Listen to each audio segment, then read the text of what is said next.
નમસ્કાર દોસ્તો, ધોરણ 9 ની અંદર સામાજિક વિજ્ઞાનમાં પ્રકરણ 1 ના વિડીયો મૂકી દીધા છે.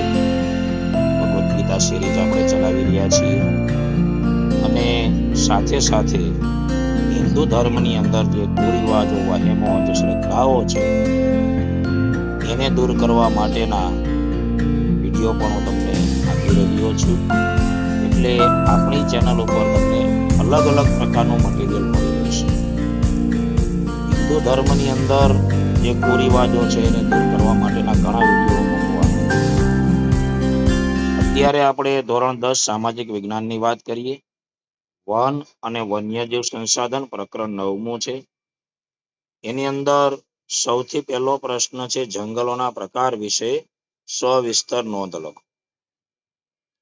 હવે જંગલોના પ્રકાર, એમાં સૌથી પહેલા તો વહીવટી હેતુસર જંગલોના જે પ્રકાર છે 3: અનામત જંગલો, સંરક્ષિત જંગલો અને અવર્ગીકૃત જંગલો.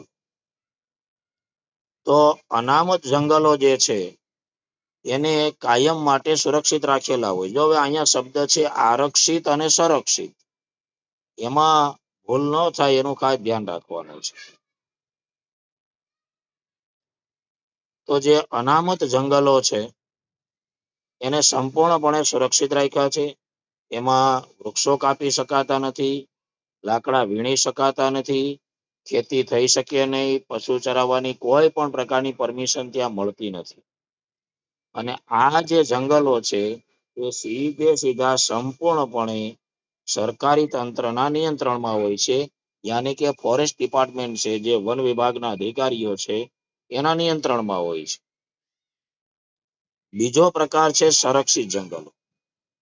હવે ત્યાં થોડી ઘણી છૂટછાટ મળે કે ભાઈ વૃક્ષોને નુકસાન પહોંચાડ્યા સિવાય તમે જો વૃક્ષોને નથી નુકસાન પહોંચાડતા તો તમને લાકડા વીણવાની કે ખેતી કરવાની કે પશુ ચરાવવાની છૂટ મળે, પણ એ સ્થાનિક લોકોને છૂટ મળે.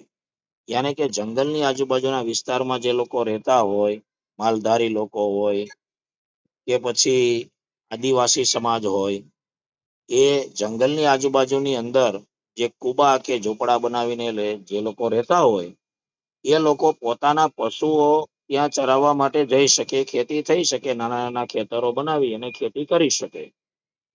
પણ વૃક્ષને નુકસાન પહોંચાડવાનું નથી, એ શરત છે. આ જંગલો પણ સરકારી તંત્રના નિયંત્રણમાં હોય છે. ત્રીજો પ્રકાર છે અવર્ગીકૃત જંગલો.